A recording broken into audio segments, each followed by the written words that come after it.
All right, now let's talk about experimental probability of compound events.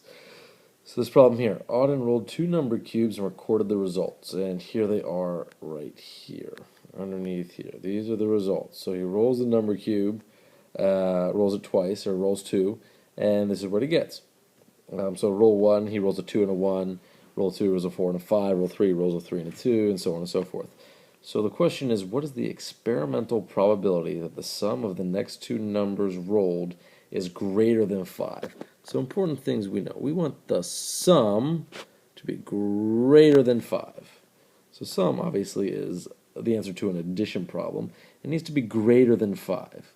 So let's go ahead and see which of these sums are greater than 5. So we have 2 and 1 here. We're looking at roll number 1, 2 and 1. Well, if we add those up, that's not greater than 5. That's not it. Roll number 2, 4 and 5. Is that greater than 5? Yes, it is. Good. That one works. 3 and 2. Now, 3 and 2 is interesting because that gives us 5. But is that what we're looking for? No, we want to know what's greater than 5. So this one doesn't work either. Roll number 4, 2 and 2. That sum gives us 4. That's no good. 1 and 3. That sum gives us 4. Again, that's too low. Now, if we add 6 and 2 together, that is greater than 5. And the last roll, number 7, 5 and 3, if we add that together, that is greater than 5 as well. So, back to our question. What is the experimental probability that the sum of the next two numbers rolled is greater than 5? Well, the experimental probability tells us, well, what our denominator is, that it's going to be 7, and that's the total number, and we're dealing with experimental probability. So based on the experiment, how many of those had a sum greater than 5? And the answer is 3. So 3 out of 7, and we cannot simplify that, so that is the answer. On to the next problem. A player on a school basketball team reaches first base 3 out of 10 times.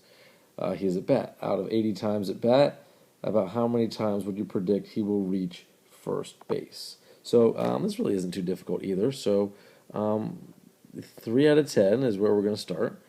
And then out of 80 times. So 3 out of 10. So how many out of 80? Now, there are two different ways to do proportions. You can see this relationship.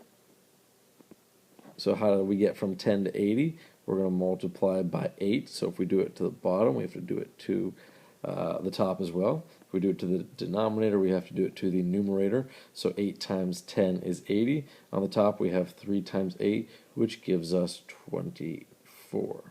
The other way we could do a proportion is to cross multiply.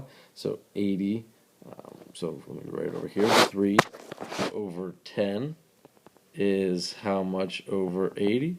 And we could cross multiply. And that would give us 10x equals 240. And of course we would simply divide both sides by 10, and that would give us 24.